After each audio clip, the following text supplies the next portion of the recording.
Evening, gentlemen. Welcome to Man's Hour, episode 40 on dating for Zoomer men. This is going to be my, I'm throwing a bone to the young guys in the audience on this one. This is going to be interesting. This is going to be kind of like me interviewing our younger agents in the field and seeing if the kids are all right. We're going to have a couple Zoomers filtering in and out this evening. But first, we've got one of our UK agents in the field. Readout, how are you, sir? I am very well, thank you. Yes, how are you? I'm good. This is gonna be an interesting topic. You know, if anyone follows me on Twitter, they will know that I take some shots at our Zoomers quite a bit. You know, for multiple reasons. I simply just don't get you guys by and large. But as I'm becoming far more active in these circles, and I'm spending a lot of time with a lot of the younger guys. I'm coming up on 30 here, so it's interesting to be one of the older guys in the room and notice that, number one, the kids aren't all right and things have definitely changed. And I guess I kind of wanted to pick your guys' brains on this and kind of just see, how things have radically changed just in, the short time that I was in your guys' shoes, just coming up in the game and things like this. So I think one of the first places for us to start right off the bat. Readout, how is how's the game these days? Is it good? Is it bad? Is it as terrible as everyone says? Are we doomed? Is demographic collapse around the corner? Walk me through this, man. All of the above. Yeah, It's it's just it's all right. This is fine. Elmo with fire going on in the background, like it's all burning to the ground. Yeah. yeah, it's. I've got many. Well, I mean, firstly, it's so over. Secondly, it's all Yeah. fake and gay. But yeah, it's over for the Zoomers. I'm afraid. But yeah, there will obviously be. We were kind of saying this before the show. There will obviously be pockets in the West. Like I imagine. Obviously, I'm not an American, so I can't say for certain. But I imagine there are some places in the South where you have some kind of Christian-orientated, traditional means of meeting future spouses and that kind of thing. But I mean, in modern Britain, that entire framework is non-existent. Just to give an example. I mean, people in these spaces often say, "Oh, just go to church, bro." I mean, obviously, you should go to church for religious reasons, not for the game, as it were. But traditionally, that was where people would meet. You'd go to a local village church, and that was where you'd meet the local girls and that kind of thing. And through socializing and those kinds of and interacting with the community, that's how you'd eventually find the person you'd marry. Well, I mean, I'm a university student, and when I went to the church that is closest to the university, which is the one where all the young students will attend, so it's where I'd meet my peers. Well, as a minority there, it was entirely populated. Well, the entire congregation were Africans. And this wasn't one of those American-style churches where it's basically segregated. It was just a Church of England church, and about 30% of the people there were white. Not even sure if they're white British, but I mean, obviously that's not a problem in the sense that I think everyone should be Christian. But if I am to, how can I put this? If we're thinking about demographics and marrying someone of the same community as I am, that obviously is not a feasible solution. But yes, and then when I go to I decided, I'll try the church on the other side of town. It was an Anglo-Catholic church, a very traditional Anglican church. And I go there and I lower the average age by about 10 or 20 years, and most people there are in their 60s. So that is also not an option. But they're white, but they're in the 60s. So I'm kind of a bit stuck there. Yeah, I mean, it's definitely a common, discussion amongst many people in our circles, about how do we go about, reestablishing any sense of community. And ideally, that sense of community leads towards, healthy relationships because I mean, the cat's out of the bag at this point. I mean, everyone is just looking around in 2023 and realizing that, you know, the relationship between men and women across the entire Western world is just clearly dysfunctional. It's clearly falling apart at the seams. Nobody is happy across all stratas, and naturally, people in our circles want solutions to this problem. I mean, I'm always the one who's kind of like the eternal black pill on this thing and saying, well, there really aren't exactly any solutions to this problem. There's kind of just waiting these problems out, and eventually they're just going to run out of steam, and then we can do things about it. But I mean, it's tough. It's tough for sure. You just talking right now about like, church going and stuff like this, it's pretty much obvious at this point, especially for the younger guys. I mean, I imagine even more so for you, because like we've mentioned, you guys are significantly younger than I am. But the traditional wisdom that everyone gave of, oh, this is how you form a community, this is where you go for these kinds of, courtship rituals and things like this, they're just not available to us in this day and age, unless you're in a hyper enclosed community and with certain circumstances. And even then, your chances are still slim in these ways. So essentially, it just comes down to like, well, what are you going to do? It's like, well, you kind of got to figure it out for yourself. And I can only imagine that that's a very like black pilling thing to hear, especially for like you younger guys. So what do you think about that when you're listening to advice from, my mind goes to some of like the older married guys in our space, I don't want to pick on him because he's not here, but obviously people know I have issues with Dave the distributist. He and I have gone back and forth multiple times on this, or somebody like Black Horse or Anglo Ortho or something like this. These guys are like middle-aged married Christian guys, and many times I've butted heads with them with their ideas. But like, what do you think about their thought process? Have you heard much of what these guys say about their solutions? What do you think? Yeah, yes, I have. Previously, I may not be fully up to speed with everything that they say, but you should also remember that these people are, I think, isn't Black Horse Canadian, but they're all North Americans at least. Mm-hmm. And I must say that I think the UK it's several years ahead in terms of the decline. So just simply because we're such a small nation and so centralized, so things happen faster here, and especially if you are a middle-aged man, there was a time at which this was feasible. I mean, even in very recent memory, but that simply isn't the case, and it isn't the case here, where well, as I said, I think we're several years ahead of you Americans, Mm. and my bar isn't exactly high, like of the same community as I am, and not a total slag. That they're not like any other challenging, point. challenging possible. Yeah. Yeah, at any point in history, these bars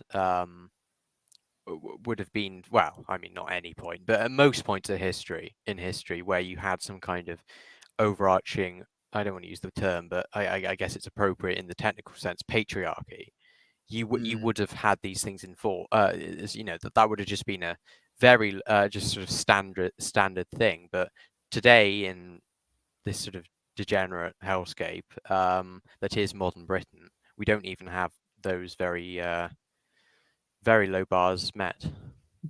Yeah, so from what I gather and looking at, statistics for like you guys across the pond here, one of the immediate things that jumps out at me is just the skyrocketing increase in home prices in the UK. It is not even remotely comparable to what's going on in America. I mean, like Oh. our housing has gone up. I mean, it's a problem over here, but when I look at the UK and like the average something to the effect of like to own a home like in current day UK, you need to be making at least like six figures like to actually pay off like the mortgage for the house Yeah, in most cases, it which is this is just clown world. This is absurd. How are young people supposed to form families with this? yeah, you can't. It's absolutely mental. I mean, it's probably due to the inflation, but I'm currently in student halls, and just out of interest, I decided to look up how much the rent is for next year. It's gone up by 11% just in Wow. a space of a year. But that's just inflation. But prior to this whole, I guess, just money printer go burr inflation that we've had recently, it's always been bad. Basically, since the late 90s immigration reforms. And also, it's two things. It's late 90s immigration reforms and also Saudi princes just buying up all the Mhm. property. But that mainly impacts London. The immigration is the real issue, and it's Yeah. Yeah. because Many such obviously, cases. Yeah. if you have a fairly sort of stagnant, if not sort of slowly increasing supply of housing, and you suddenly add 20 million more people to the country, uh, what do you think is going to happen to the prices of housing? Um, Yeah. Mhm. So yeah, it's not feasible. I think it's something like 10 times annual salary is the average house price in the UK, Wow. which is just crazy. I mean, I do have my problems with American housing. I don't want to turn this into a rant on that, but I mean, our Dino boxes aren't really much to envy either. But Mm. yeah, it prevents family formation in that way because when you combine that with also the constant stream of propaganda directed, especially towards women, about be a girl boss, all of that kind of thing, it's just the perfect storm for total demographic collapse. Oh yeah. So yeah, I mean, everybody's been citing this statistic before, and I'm sure people who've been listening, it's not going to be new to them. But, as we all know, the Morgan Stanley published their reports in 2019, rise of the she economy, and they're predicting in the States, and I'm assuming it's even worse abroad, that 50%, that's 50, of the women, 18 to 45 will be single and childless for the rest of their lives by 2030, which that is literally just complete and utter demographic collapse. Like that's like the Black Plague didn't even get to that high of levels of Mhm. collapsing for your civilization. So yeah, we got a big problem up on the horizon here. And as I've said multiple times, I mean, the brakes on this train aren't going to stop anytime soon. So I guess it's up to us to figure out what the hell we're going to do.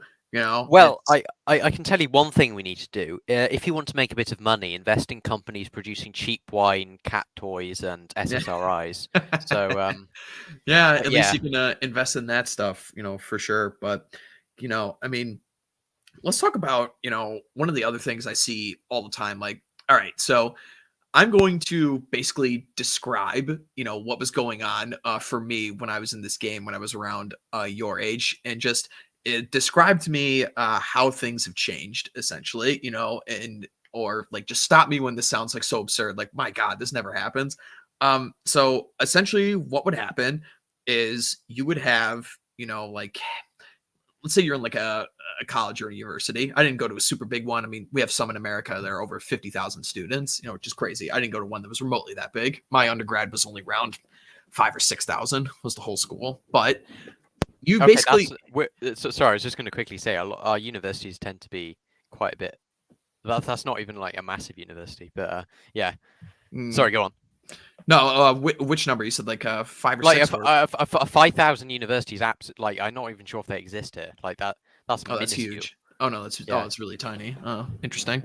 Yeah, yeah. there's a lot of like America has so many universities, and this is one of the biggest gripes, but there's over like 4,000 universities in America. So there's Oh, there's yeah. various sizes of, how big certain ones get and everything. But yeah, so mine was around like 4 or 5,000 undergrad or something like that. And basically what you would have happen is you would have co-ed dorm rooms. So there'd be girls and boys. They would have different sides of the building. Obviously, they wouldn't have them on the same floor for, obvious reasons. Oh well. Um, I mean, I'm currently in a flat with four girls and myself and one other guy. really? We don't have dorms like you Americans do. Oh, Which is weird really? because you pay like 5 times as much, but like dorms just aren't a thing. We used to have them in like the 80s, but we don't have them now. We just all have private rooms. Hmm. If you Interesting. have like shitty accommodation, you'll share a toilet, but if you don't, then you have an ensuite. Hmm. But yeah. Interesting. So essentially, what would happen is you would you naturally have some kind of community form around these like common areas. You'd have like a lounge area like in your dorm or on your floor or something, and people would just naturally gather there. They'd be playing some video games, or they'd be playing some board games, or people would just be hanging out and talking or something like this. And inevitably some kind of hierarchy, some groups would form, and people would break off and start doing other things. One of the really popular things at the time was you'd want to find the one person who had a car, and you'd all gang up together and like basically clown car, or as we call it here in America, like Mexican coyote. Just pack your way into one of these cars and What go off somewhere. Go to a bar, go to a hookah lounge or something like that, a cigar shop. And what you'd have little gatherings like that. if I could just stop you there, I mean, I think simply because of just the physical infrastructure of not having dorms really being a thing, at least I, none of my friends from back home live, or the only time I've heard of a dorm is like my old geography teacher telling me about it when he was back in university. But yeah, we don't have those necessarily the same common areas. Like there's a kitchen in my flat, but that's only shared with 6 people, so you don't Hmm. really have like a big gathering area. Huh. So it's And it's not as sort of centralized as that as you have it. Hmm. So Do you guys have like big like what is like the college or university atmosphere over there? Do you guys like is like drinking really big, or like party atmospheres really well, huge? Like I mean, fraternities, anything like that? one difference I will say in which we are superior to the land of the free. As I mentioned before the stream, I have been drinking cider because it's been a beautiful day. We can drink at the age of 80. Well, I mean, you can drink. I think it's something like 8 years old on private land, Oh, really? which basically means just don't do it on the street. But to buy alcohol, you need to be 18. But and there's no real drinking age, so yeah, we can drink at any. We can drink as soon as we get to university because you have to be 18 to go to university. So Mm. that's one thing. I mean, it's benefited me massively because it's like you're playing Fallout and you get a piece of armor that's just like +5 charisma or something. It does help, but Mm. yeah. Yeah, I mean, one of the guys on Twitter, if you guys ever follow him, his account is Fort Worth Playboy, and one of the things he tweets out all the time is the amount of sex that would have been had throughout history would have decreased 95% if alcohol was never invented. He's probably very correct on that Mm, one. Alcohol absolutely is, sex fuel and charisma fuel and all this kind of stuff. It's 100% true. Um, mm, but yeah, that's interesting because there's kind of like a miniature, almost like grift economy going on all these American campuses because 21 is the drinking age over here, and that's about when you're like a junior or senior in college for some people. So it's kind of like the people at the top circling out of the university are allowed to drink, but the people at the bottom are not allowed to. And the way that the universities and colleges get around this is that they basically are allowed to have their own laws and disciplinary actions on their own property. So they have their own private like police forces, their own campus police force, and everything like this. And essentially, what happens is if kids get caught with alcohol, they just send them to the campus police, and they basically just have to pay a fine. And there's a whole like grift network going on there. It's like, oh, you could pay off certain people so it doesn't go on like your actual criminal record or anything like this. So basically when people are acting like really rowdy and the cops just want to send a message to somebody, they'll just make some kids, like a whole group of them, pay a huge fine or something like that, that's so okay.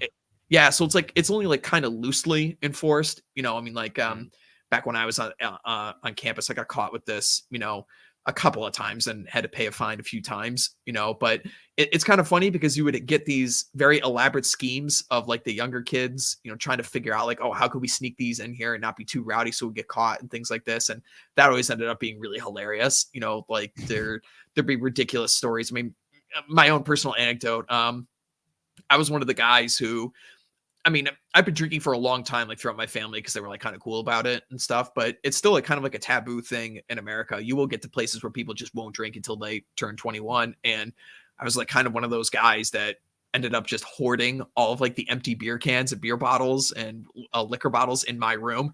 So many it such happened. cases. Yeah. And I walk past flats and I just see them along like the window, yeah. like people stack them along the window. It's just like Yeah. what's that for? So what we Yeah. had to do was, I mean, I had to hide them basically under the bunk in the bunk bed of my dorm room in this Wait, you had giant bunk like beds? Oh yeah. Real bunk beds. Yeah. It's like in a fucking barracks or Oh something. yeah. No, it's So you basically pay what it like is. 50 grand a year, and you have to. Oh yeah, you have to they pack us in like sardines, man. No, oh. when I was a freshman, I was in a triple.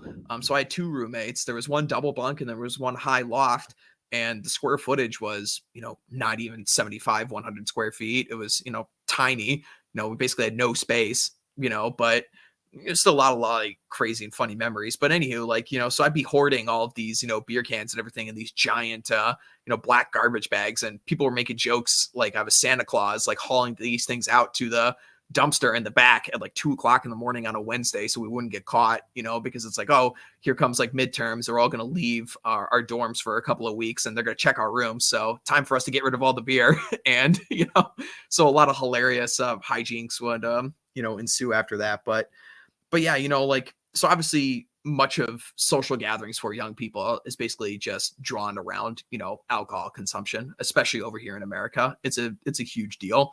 But it's interesting that you guys don't really have that experience because it's not so like taboo. Well, I mean, I only drank when I came to university. So this year. But most people do it long before that. Like when they're 14, 15. And that's just fairly normal here. But yeah, I mean, um, I suppose there must be a whole sort of cultural aspect around that as well. That we simply don't Mm, have here because it is just normal. I mean, you're not even breaking any laws. Even if you do have alcohol, you're not even breaking any laws. It's just illegal to buy it until you're mm. 18. So yeah. Yeah, yeah, it's interesting. So, one of the things that would be a result of this, because we had this like discrepancy in like the ages here, um, basically what got you really, really high up on the social hierarchies if you had some kind of way to procure alcohol for other people. And Mm, so there are like two really big ways to get around this. Number one is if you were like an older guy. So you're one of the older guys on campus, you're actually 21, you have your license, and you can just buy alcohol for younger people. So a lot of guys would score a lot of points that way. Uh, you have this bonus in the back of your mind working for you that women just like older men. So you kind of have that like going for you mm, as well. And then the other thing would be is if you just knew somebody or you had a fake ID or you were a friend of one of these guys or something like that. There's a huge market in America for fake IDs. People will pay hundreds upon hundreds of dollars, for them to get official ones that can be swiped, that can be scanned, all these kinds of things. So, there's a whole culture around that, but that would get you some serious, social brownie points essentially. And that's kind of how um, your hierarchy would initially be set up, right away. Be like, oh, okay, this is the cool guy. He knows where all the fun stuff is happening. He knows where all the parties are happening. He knows where and how to get alcohol. I'm going to go hang out with him. And that's just basically like where your, group first would get like set up. Like everyone's just like freshly meeting each other and meeting new people and stuff. And like, oh, okay, this is the guy. Because, in America, the university and college system is kind of sold to young kids from a very young age. It's like, this is the best time of your life. This is when you're gonna have the most fun. You have no responsibilities. You can do whatever you want. And lo and behold, it just results in people getting into criminal levels of debt and, screwing themselves over for the rest of their lives. But that's outside the scopes of this conversation. mm. So that's I guess that's like where it first starts off is like, okay, where are the fun spots to go? And can this guy get me there or get me to enjoy them? Yeah, I mean, that's kind of just reminded me of an anecdote that I heard. That one of my flatmates told me that a friend of theirs, female friend, had in the first 6 weeks slept with 11 men. Yeah, Sorry, I know it's a bit off topic, but no, it's I definitely know. I mean, I got one girl that's in my one of my immediate friend groups right now who pretty much did the exact same thing when she got to college. mm, I may or may not have been one of those dudes, but that's a different subject. Um, but yeah, it's crazy, man. There really are like a section of women that would just go, completely whole hog, and just go absolutely all out party, like it's 1999, basically, and it is rowdy for sure. There absolutely are a faction of people that will do this, is that demographic growing or receding? I don't know. It's hard to tell. Number one, because women always lie on this subject. It's like the old adage, like, well, how many men have you slept with? Well, always multiply it by three, and there's your answer. Well, But the what was I going to say is I was watching AA before, and he was saying how like something in some ways it's kind of got better, but well, not better, but less degenerate in the sense that people, well, when I say people, Zoomers are doing this less. They're drinking less. Um, they're engaging in such proclivities less. It's yeah, all across the board, all of these things that many people on Twitter, or like the trads who would label as degenerate, are on the decline all across the board. Like teenage pregnancy is down, premarital sex is down, even like pornography usage is down, depending on the statistics you use. Drinking's down, drug usage is down. It's just bizarre for guys like me looking back on this, because I don't know, it must be interesting, like, for like you younger guys hearing the stories of us, because like we really just were complete degenerates. We were just like just got up to the worst kind of stuff. We're just like, oh, okay, let's just go drinking until crazy. Let's just go do a bunch of drugs. Let's just go bang whatever we can. Just do a bunch of stupid stuff, as many stupid things as possible. But I don't know. Is it like you guys are just like online? You guys just stuck in your own well, rooms? Like, what do you think it is? yes. Well, I mean, I can certainly attest to this. I am. I'll openly admit this. I am quite poorly socialized in this manner. I do spend most of my time in my room coding. But yeah. But and I'm not alone in this. I know people who, well, not necessarily coding, but they will basically they don't really have many friends either. Mm-hmm. And it kind of, I mean, talking about sort of older guys, another thing that AA said about was, oh, just go to the pub, bro. Just pop down to the pub, and then it's that's all you need to do. But Mm. like, I mean, I that's think such a that strange. Sorry, go on. Yeah, I think the best you're gonna get in this day and age is like go to a pub or a cigar lounge or something to meet other men. I really think Mm. I mean, just in my own experience, and funny enough, I've definitely noticed this in the past couple of years, and I saw Nuke in the chat earlier. Maybe he's still here and he can confirm this as well with me. But ever since the COOF restrictions got released around here, the bar scene and the nightclub scene is just totally different. Pre-COVID versus post-COVID, there are significantly less people, going to these places, and I've noticed it, and it specifically like a lot of the hotter, more attractive women are simply just not in these places than they used to be before. I have my own theories as to why this is. I think online dating has a major factor of this, because basically like during the coof, when everyone was locked inside, like the actual kind of social cachet of like meeting somebody through online, that was just broken at that point. It's like, okay, this is just normal now. It's normalized, and when it's normalized, then everyone can just go about and do it. And when you're a super hot girl and you can get thousands upon thousands of matches, which anybody can go and experiment with this before. I've done this before with a couple of my friends. Just make a female account on a dating profile, and just within like a couple of hours, just see the absolute wall of dick that's thrown at her. So there's really no reason for you to go out to these clubs and places anymore to meet people, when you could just do it literally from sitting on the phone in your house. Yeah, that is a significant issue that everyone is just basically, well, not everyone, but I mean, a lot of normies aren't, but many people, a sizable minority, are just sort of terminally online spurgs, who, well, not even necessarily spurgs, but just terminally online, Yeah. and see no real necessity in meeting people in person. And just back to the quickly, just back to the just go to the pub, bro thing. That would have worked many years ago when you didn't have any other medium of meeting people, like as in new people, Mhm. other than physically going out there. But like, what am I meant to do? Like, go in, buy a drink, sit down, awkwardly drink it because there are no girls in there or even anyone, and then Mhm. leave. Like, what the well, Yeah. like the Yeah. reason that we've got all our pubs are closing down just because like no like Zoomers don't go there anymore. Yeah, back in my day, but but back when back in my day, it was it's just what everyone would do. It's like, oh, it's a Friday night. It's like, oh, okay, got to go to the bar, got to go to the meetup place. This is where everyone goes to hang out. There'd be like words on the street, of like which bar is going to be populated by the most people on this certain night. It's like some group, like probably a fraternity or a sorority, is throwing on some kind of event. So like, oh, everyone's got to go to this place, and this is where all the action is, kind of deal.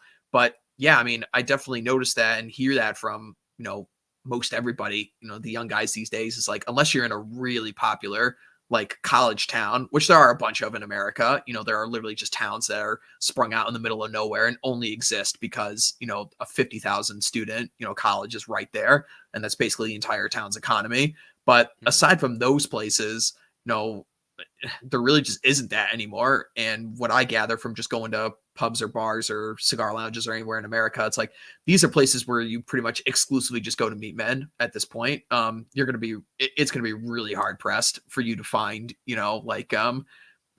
women in most of these places. It's just the times are changing. I know it's a bit off topic, but can I just ask, what's this whole thing with straight men going to gay clubs to get straight women?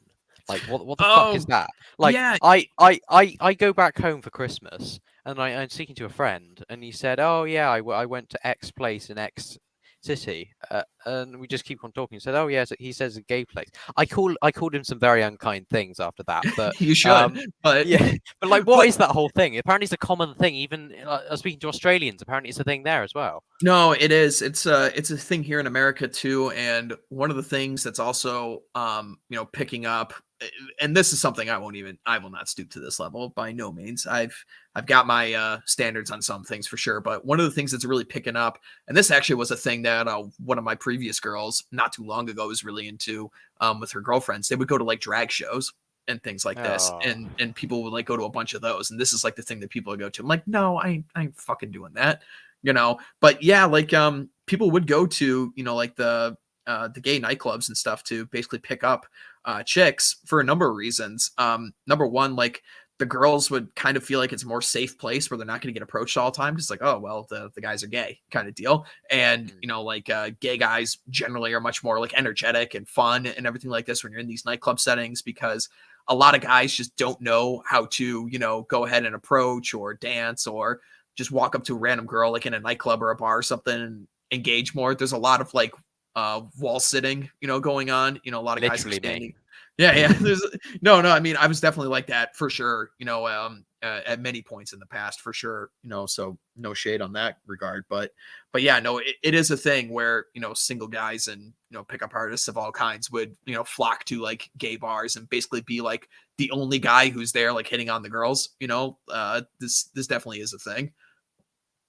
Yeah, but then you have the risk of sort of collateral damage of like Oh yeah, you would absolutely would get approached by like some gay dude or something who would like, want to buy you a drink or, slap your ass or something like that because like, Mm, dudes just have like no filter, like when they're going with other dudes. I mean, everybody knows this when you look at like mm. statistics and stuff like STD rates and stuff like that. Like gays are just on a whole nother level, man. Like it's a shame that Chico women from The Sopranos. Sorry, yeah, yeah. yeah. It's a shame that women don't like sex as much as men on that level. We'd all be having way more fun, Mm, if people were like that. But it is what it is. But yeah, so you would have like these kinds of nightclubs, bars, things like this that people would frequent. House parties were always a thing. I'm curious about this actually, because this is definitely like a huge American thing. Like all the like fraternities and things like this, even though they have like origins yeah, in like we secret don't have them. societies. Yeah. In the American context, there's their origins are in like secret societies and stuff, like the founders of liberty and things like this. Like Oh, like what like Skull and Bones and that kind of thing, or yeah, kind of, I but mean, like if not you as go to gay. an elite, if you Yeah. could do like elite British, like if you go to an Oxbridge University, um, there are like a few secret societies there, but Hmm. other than that, you don't have anything like that whatsoever. You don't have fraternities. I mean, if you ask most British people, they just say it seems a bit gay, but Yeah. I mean, to be Yeah. honest, it does. Yeah, Yeah. they definitely have been diluted from their main purpose, I mean, and this, kind of dovetails nicely into a bunch of things we talk about in Man's Hour about like male only spaces and such, but the origin of a lot of these like fraternities was actually in, like secret societies and, like like small little manor bun communities almost, like mutual aid, things like this. And essentially was like, oh, okay, it's an excuse for me to hook up with other guys that were in this fraternity somewhere else in the country or something else like this. But now they've kind of just been regulated to like, oh, there's cool frats and there's gay frats and there's, nerd frats and things like this. They're kind of just social cliques now. And the thing that you wanted to do was figure out like, okay, which house off campus, which has basically just been in the, like basically what these frats would do is they would just own these houses and they would cycle guys in and out, year upon year upon year. And some of these houses, have been there for, generations at this point, for a very long time. They've got Greek letters, sewn into the paint on the outside and everything like this. So like, no, this is a fraternity house, and they're big giant plantation houses, and they house like 20 guys in them. And this is where like your big off-campus parties would be held, because you're like, okay, we don't have to deal with the campus cops anymore. So everyone would go and flock to these certain places, and you'd want to find out where the cool one was. Where were all the cool guys hanging out? This is the rugby house. This is the swimming house. This is the, dude bro house. This is the lawyer house, whatever the hell it is. Like people would form these little cliques around these fraternities and such. And this is where much of your, commingling with the opposite sex would basically occur. And essentially, you just go there, get drunk, play a bunch of drinking games, hope the party wouldn't get busted for being too loud. And if you're lucky, you make an approach and you spike up a conversation with a girl. And if the stars aligned, you got her back to your dorm room and you fucked. And hopefully, there was a relationship that blossomed after that. But that's essentially how it would always go. And most of the time, you would strike out. Yeah, we don't have anything approaching that. Obviously, people have house parties and whatnot, but we don't have anything at all like that in any remote way. It's completely alien. Certainly Interesting. So like walk me through like if these ever happen or if these ever occur, do you like what do Zoomers do when they like hang out together in groups? And I'm not talking about like Discord or anything like this, like it actually like in a physical location, like what typically do people do? Do you guys like play board games? I sound so fucking retarded asking these questions, but like I just don't know like what is going on. Well, okay, so for example, when was it? Just before the holidays, went over to the neighbors. Basically that was just drinking and playing like card games and talking and mainly just playing card games as I procedurally drank more cider and got increasingly more drunk. And basically if there comes a point where where everyone's just so drunk that everything seems funny, everybody's just enjoying themselves. So that's kind of where it was. You play card games. At least that was my experience. I just played card games until everyone was sufficiently drunk that conversation just flowed readily. Yeah, I mean, there definitely is a lot of that. And we definitely got up to a fair share of, our card games, our drinking games are a very popular sport in America. Oh yeah, of all drinking kinds. games as well. Yeah, of course.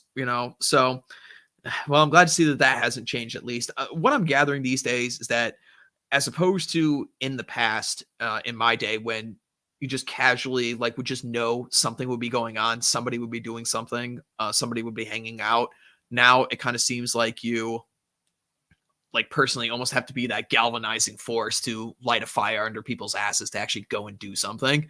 No, like you person listening to this right now, you need to be, the active, person in, your spaces these days to just gather people into physical spaces 100%. and stuff. Yeah. 100%. Yeah, I mean, I'm part of the problem on that, but there I guess a sort of lack of spontaneity and just activity. Sounds weird, but yeah.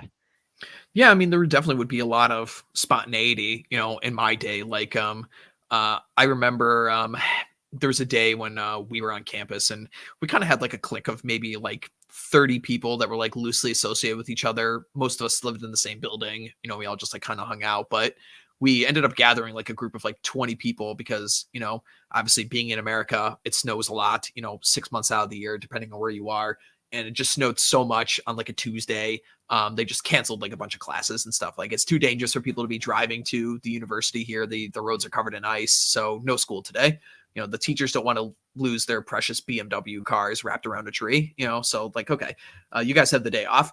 And we just like spontaneously, like, when people woke up for, breakfast or something that day, like, oh, let's just go outside and have a massive snowball fight, in the middle of the, in the middle of the field and the quad square and everything. And we did that, so like, but I don't know that would that be something that you guys would, even come across your mind these days, or would you guys even like group up together for breakfast? I don't know, man. It's just so Uh, alien to me.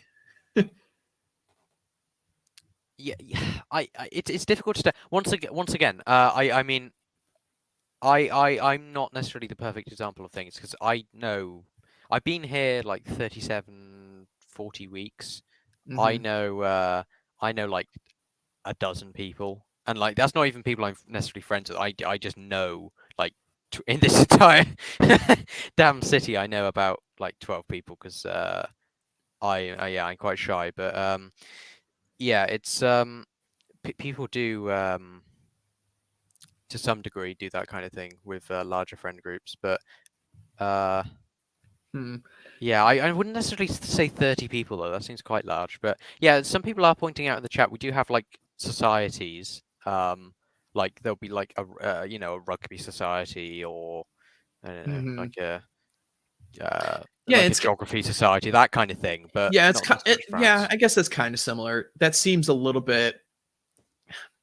eh, I mean, I mean, American ones are niche, but so it's not like necessarily the correct word. But these definitely seem like you have to go out of your way a little bit more to do these things. Oh, I mean, yeah, you like pay fees and you have to oh sign it. wow. Like Mm. I'm part of like the shooting society, for example, so I Oh, have cool. to I go on the like I had to sign up on the website, pay my fees, and then like every time I want to go shoot, I have to pay, and then I have to go to the meeting and meet. So it's just like properly structured and everything, but Huh. Interesting. it Yeah. it Organization. Yeah. yeah, so it's not really comparable, and it's basically all obviously revolves around shooting. So there Mm. obviously are socials, like there's they go to the races, they they go to the pub afterwards, that kind of thing. But Mm. Yeah. yeah. Again, like like it just keeps going back to so many things that I've just witnessed and have been observing. Is that again, um, all of these things that you're describing, they're just good ways to meet other men, which is extremely important. And I argue is honestly even more important than meeting women, because if you can't get along with guys, there's no way you're gonna get along with women. I remember having a similar conversation. I think it was Man's Hour, maybe episode 11 or 12. It was on male friendships. Is when not me, not you came on, and we had a discussion about a lot of the kind of bullshit back and forth, giving each other shit tests that men will give other men when they're talking is basically like training wheels for the kinds of shit tests that women will give you. And if you can't really, pass these kinds of, like group dynamics with other men, you're just going to get, chewed up and spit out, when you try them with women. So, I mean, I guess one of the things that I want to throw a bone to a lot of the younger guys here is that yeah, it definitely seems like you guys are like kind of screwed right now, because a lot of the traditional social avenues for meeting the opposite sex have more or less gone away.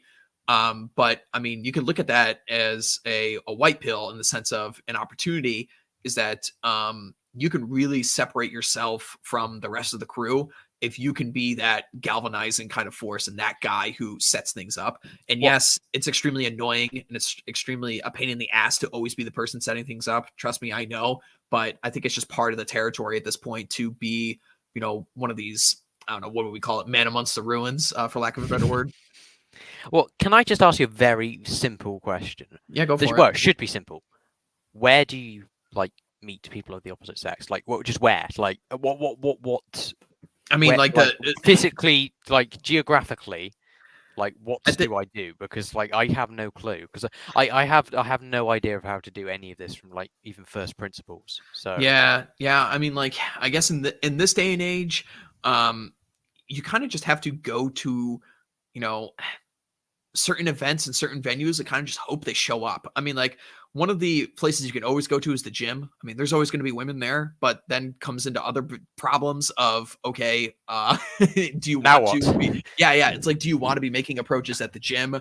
Is this a gym you frequent a lot? Do you want to, the classic line, like, shitting where you eat, Exactly. like, so again, like this is like your own kind of personal, preference kind of deal. Like, do you feel comfortable doing this kind of thing?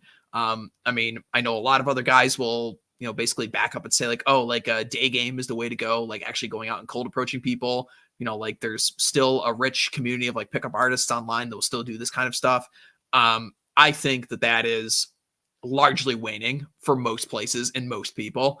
I think if you're not in like a major city, that probably isn't going to be possible for you. I'd say also like unless you're in like a huge college campus as well.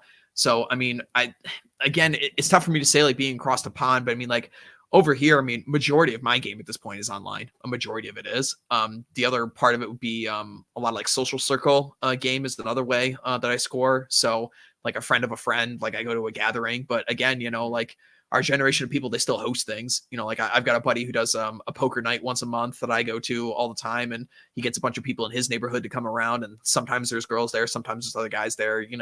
It's you kind of just need to be out on the look everywhere. Basically, you just need to always be on. It's like if you're standing in line at a restaurant, there's a cute girl like a waitress or something, just hit on her and see what happens.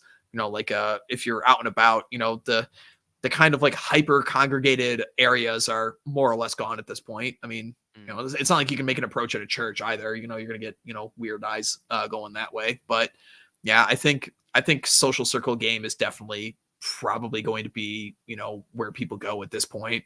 Aside from just picking up people on the street, which is pretty rare for most people, I'd say.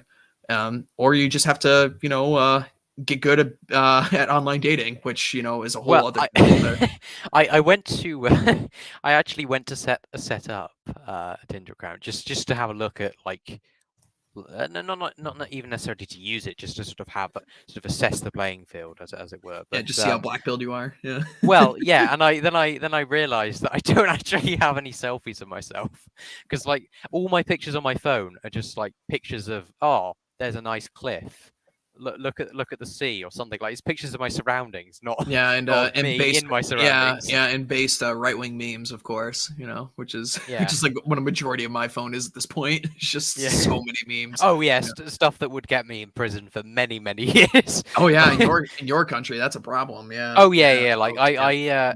about every 3 months I bleach. I know obviously being a computer science chud, I know obviously it's not really going to stop anything if they really want to nail me, but I bleach my phone every like 3 months, and I'm next month I'm switching over to a Nokia brick. But yeah, it is.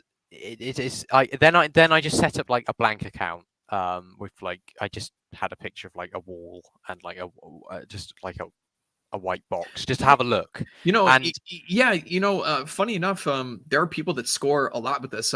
My buddy, Chad of Arabia, who's out in the Middle East, he actually, as an experiment, ran a Tinder account that was just a goat. It was a picture of a couple goats. And he would still get matches and speak with women on there and stuff. It was yeah, just but kind of this like is a in the joke Middle meme East, account. so Yeah. But goats and yeah. I mean, anyway. you can curate it accordingly. Mm. I had a guy over here that did a Magic 8 Ball, as a Tinder account. It was just that was just it. It was just a Magic 8 Ball, and on like a college campus, he would occasionally get like matches and things like this, and he would just screw around with it. So I mean, like, there's advantages and disadvantages to it. Of course, I did see a comment up here earlier. I wonder if yeah, the resident fangirl, Kate, in the chat. Yeah, I know she's a big advocate of the online dating, of course. Well, Kate, that's just because you hate all people, so that's why, Well, it's I mean Tinder definitely is the place where people go for that because I was looking Yeah. through, and the number of people where it said like University of X underneath underneath their name, like 1 mile away from you, that kind of thing. It was astounding. Like half the people at Mhm. least on there. I mean, in terms of quality, a lot of them looked the same to me. Oh yeah, Sort of. you'll get that a lot. Be on one of these apps for a long enough time, and it's really funny too because so many of the kind of like just facts about the differences between men and women will just be shown to you very quickly when you're on these apps.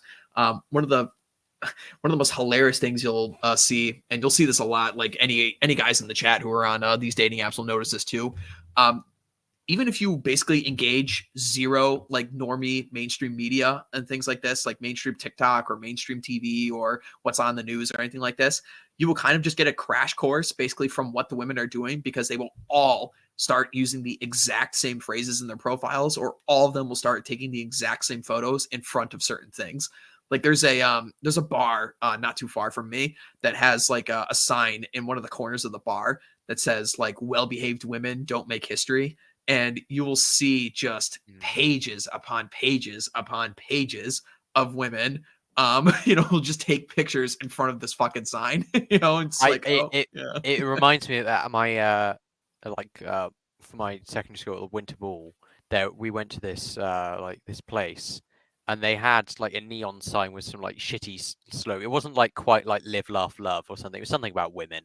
It was just some like shitty sort of vacuous slogan about something. And then the next day, pretty much every single girl's Instagram had the exact same picture in front of this exact shitty sign.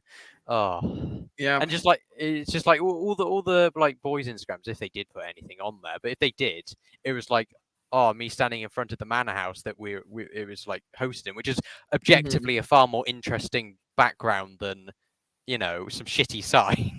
But Hmm. yeah, you are right about that, and so much cringe in the profiles when you're going through these like dating apps and just look at the like the whatever bullshit they put in there. It's just Yeah. oh.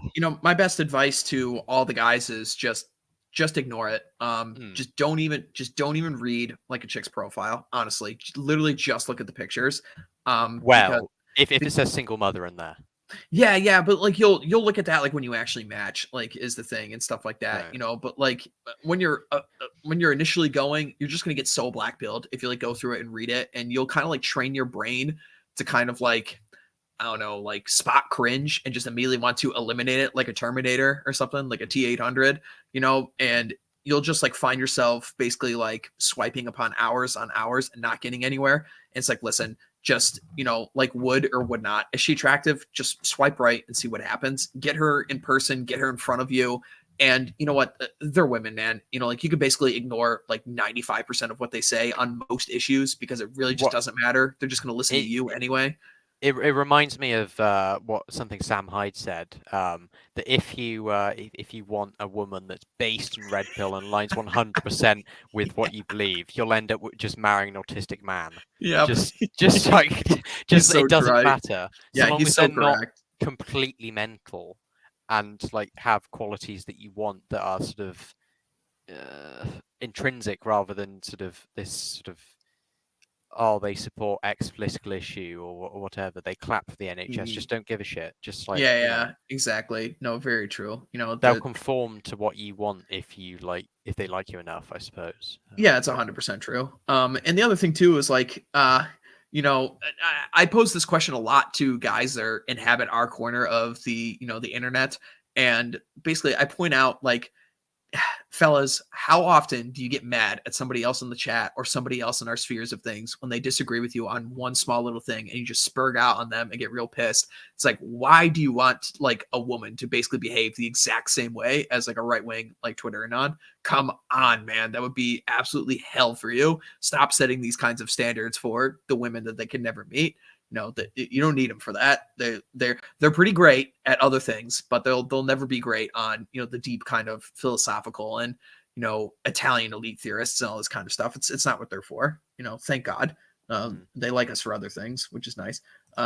Yeah, Kate, you should But be fangirling right now. Kate, you absolutely should be. I what? hope all is well, and I hope you get some nice sushi with your boyfriend this weekend.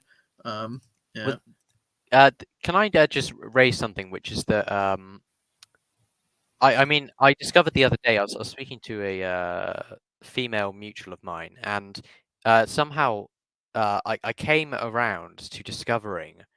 I mean, you said before that if you go to if you can't succeed in your home country, you shouldn't try in a foreign country because you won't really be significantly more successful. But there are many apps specifically set up so that Americans can date British guys. It's very Really? weird. Yeah, I mean, one of the smaller ones has something like 70,000 members, and like these are paying members. They're not. It's not like Tinder where it's free. And then there are bigger ones where they don't publish their data, Hmm. but it's in like the hundreds of thousands. So it's like Uh, American girls dating British guys. Is that what you're telling me? yes, Yeah. yeah, that Huh. is it's solely for that. Huh. So much so you get free membership if you're a British guy. Oh wow. So Interesting.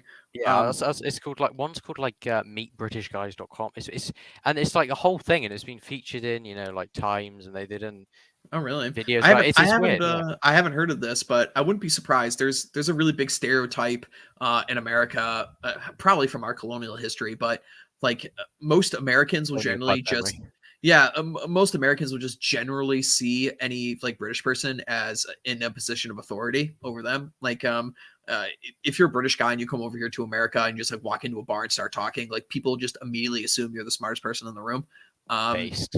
yeah, it's something that's it's something that's very weird over here, probably leftovers from the colonial days. But I don't know, maybe it's different down south, but in the north, we're absolutely like that up here. But Hmm. down south, Is that a strategy then? Should I just move to North America? Would that work? I mean, I think everyone should move to America who's on our side of Hmm. things, but I wouldn't necessarily do it for the women. But Okay. I'm definitely going to be very keenly looking at the women and stuff in the foreign countries when I head abroad next week. Oh no! Um, Oh so no! When you come to the UK, it's so over. I yeah, mean, they're not terrible. I've somehow. I'm not going to dox my location, but I've some. It's mainly a northern thing. The sort of a whole orange obese girl thing. I've somehow hmm, ended up in. JD knows where I am in the chat, but I've somehow ended up in a pocket where they're not obese and they're not orange. I'm not sure how, but huh. I've got lucky in that regard. Well, there you go. But Yeah. yeah, then we sometimes don't send our best, Hmm. uh, as the Donald said. Yeah, yeah, of course. But no, I'll be taking the sampler, so to speak, of the foreign fruit. We'll see how it goes. But Katan being based in the chat there, by the way. oh yeah, yeah. Kate's our resident woman in the chat. So Very yeah, Lindy. Yeah. uh, of course. You should. Is your boyfriend's not British? He's got to be a strong Texan man. Kate, I'm assuming. So, but yeah. So I guess to neatly wrap up everything in a bow in this conversation, I think I don't know. We should almost do a part two on this. Like a deeper dive into this because this topic is very interesting to me, just to see how rapidly things have changed. But I guess like basically what we've come to the conclusion of is that any change you want to see in like your social circle, you're basically going to have to do yourself. Some of the things like me and my friends do a lot together when we get together. I mean, I was mentioning, that group of people that I still like kind of loosely associate with. Probably like really, I'm probably really only tight with maybe like 10 of them now, and 6 of them are like guys that pretty much talk pretty much all the time with. And we're all spread out over the country, because America's so massive at this point. None of us are within driving distance of each other, like or a day trip, but the things that like we kind of do when we get together is like we'll rent out a cabin, or we'll go to a ski lodge, or we'll go on like a party boat or something like that, or we'll go to a baseball game, like whenever we're like meet up together, like there's just always somebody who's going to organize some kind of event, and everybody's just going to go around to that one thing, like a concert or something like that, and you just tag everybody else in along for the ride. And I think that really just is like the biggest thing is like just go out and do something. It doesn't even matter what it is. Go to a rock climbing gym. Those are really big over here in America now.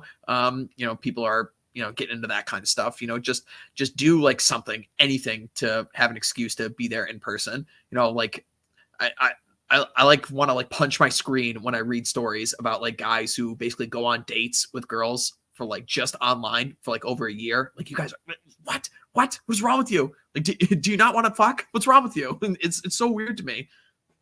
So I don't know. I'm just screaming eternally into the void to try and fix things. Read out. I don't know if I'm having much effect. Well, I mean, in some ways, this is going to sound pathetic, but I do get where those guys come from in the sense that yeah, it is underestimated how poorly socialized many Zoomers, especially men, because I think women have it easier. Well, not easier, but they find socializing far easier just naturally.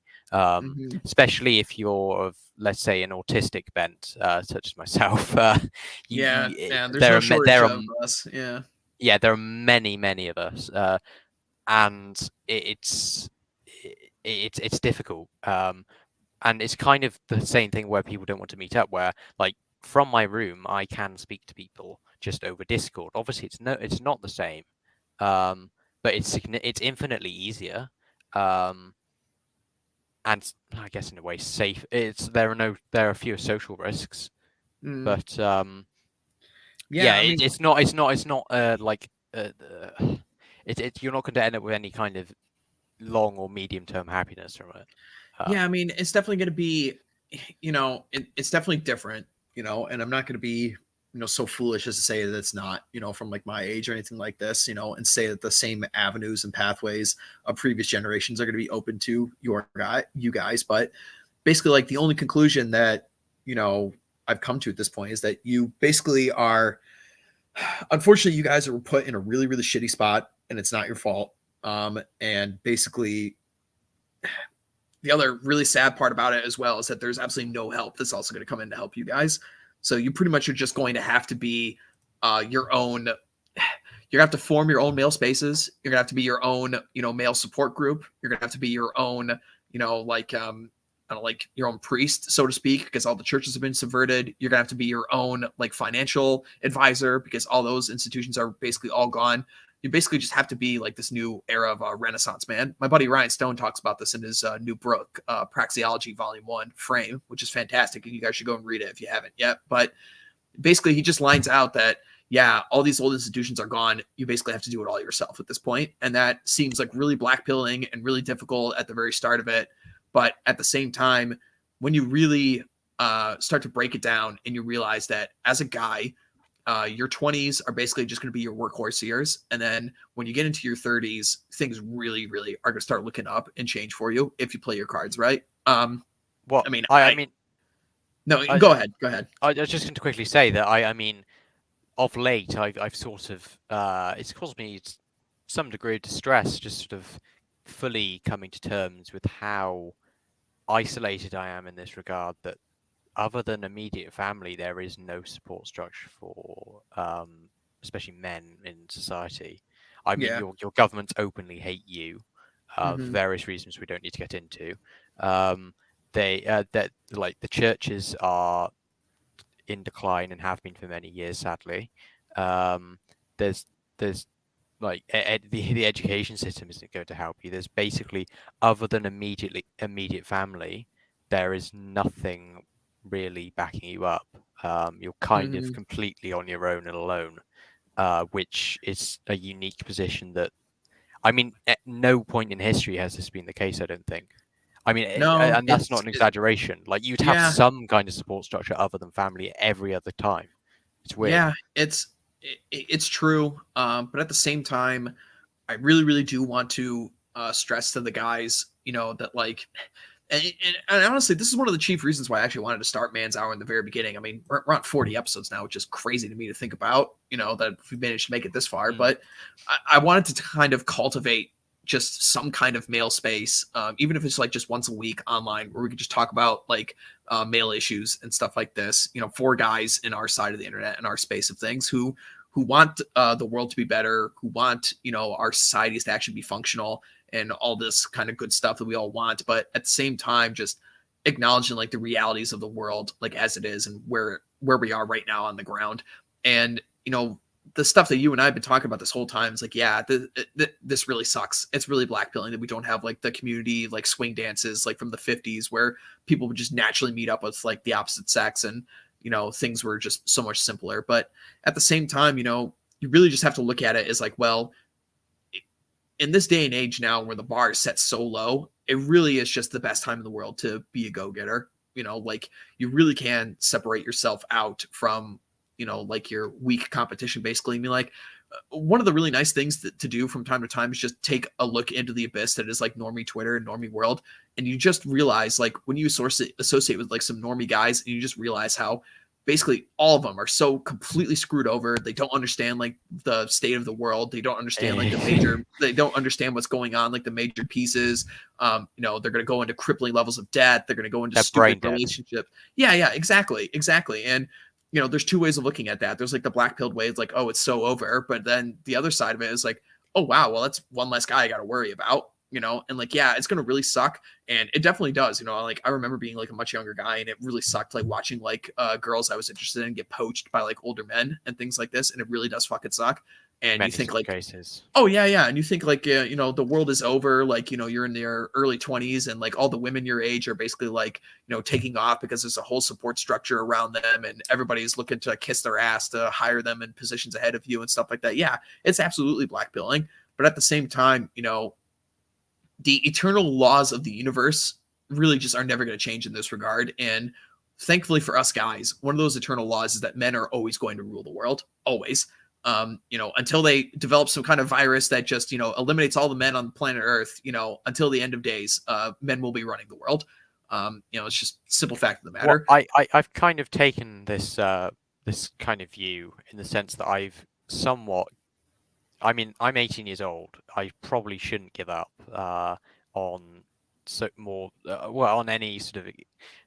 I tried, but on a lot of social activities, I just plan on just becoming hyper competent at what I'm good at, and then just. Dude, I envy like you. One of the things I will say a lot, and I tell this to all the younger guys that I meet, especially when I'm talking to guys who really have their shit set in order. Like when I talk to people like Turnip, who's like 19 years old and who was rolling around in these circles since his like early teenage years, I'm like, dude, if I knew like the information like that you knew when I was your age, things would have been so much easier for me, man. Like so many of us, like older millennial guys, like we figured out a lot of this kind of stuff as it relates to economics and politics when, we were already into our like early 20s and late teens, where many of the older, like big game decisions of our lives were already made for us, like, going to university and stuff like that, but like you guys, you really just, not to mention like your generation is full of complete fucking morons, and I can't stand most of you, but the certain number of you that are switched on to like these kinds of circles, oh man, the world is going to be your oyster. If you just like in 10 years, if you really just buckle down, you get a good skill, you know how to make some money, you slowly get better at your socialization skills,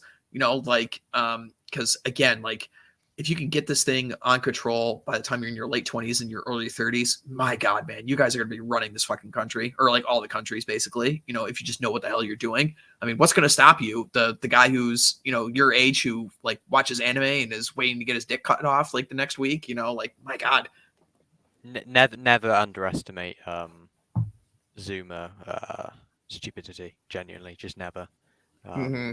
Yeah. I mean, I'm no fan of the boomers, but like I can hold a conversation very easily with a boomer, or older, or even like Gen X and most millennials. But like Zoomers, fuck me, they're just not to be a bearer of black pills, but like even just to have a conversation with the Zoomer, just like it's fucking impossible. I don't. I try not to, but yeah, but yeah, like and listen, like you basically get to craft your own destiny and your own friendships. I mean, just look at this. I mean, like you're basically, you're talking to me and I'm over 4,000 miles away from you, so like you have an organization of people you can at least I don't know, tap into from time to time into the future if you cultivate these kinds of organizations and things like this. Like, but yeah, man, like one of the things I really want to stress here before we wrap up is like young guys, do not like think it's so over.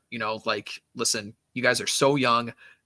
Everything just seems like it's so far away from being within your potential, and like when you're in like your late teenage years and you're just starting to become an adult and you're starting to form yourself as a man, like a year seems like such a long time to you, but like it really, like it's just not, man. Like time really just, I don't want to sound like all like, oh, here's like fucking Boomer Red Hawk here or something, but like time really does like just start to fly by, man. And like 2 years, like to really buckle down and like get a good job and get a good degree and like get yourself out of, you know, your parents' place and into an apartment or a house or something, like, dude, 2 years just flies right by, and you're really not missing anything if you buckle down. You know, like, listen, man, like the fun time for women in their lives is their 20s and their 30s. But for guys, if you play your cards right, the fun time for your life is literally the rest of your 60 to 70 years of your life.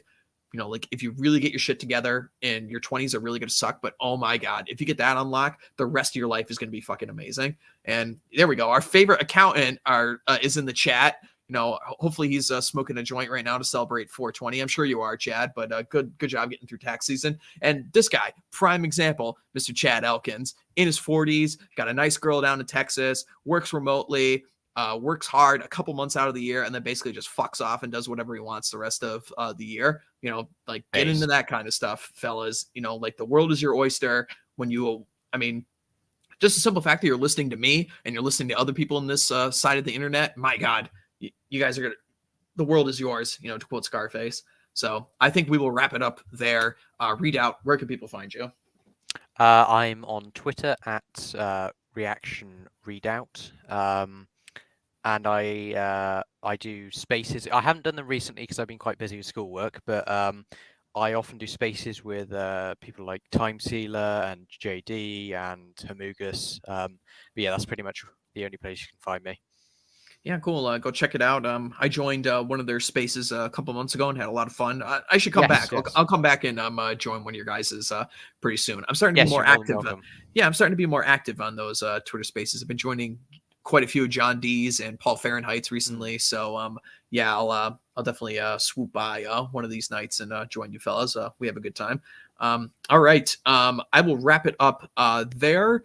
Guys, check out tomorrow on the Old Glory Club. Me and Raging Mandrill will be discussing the battles of Lexington and Concord, you know, the anniversary of that. So very important moment in American history. We're going to go through like the battle and all that good stuff. So be sure to tune into that. Follow me on Twitter, follow me on Substack and all that good stuff. And for those of you who are Europeans, be paying very close attention to my Twitter account the next 2.5, 3 weeks here. I will be making a Red Hawk World Tour around the European continent. So be looking at those if you want to do some meetups. I'm going to do quite a few of them when I'm out there. So keep that on your radar. But already, thank you, Readout, for coming by, and we will see you guys next time.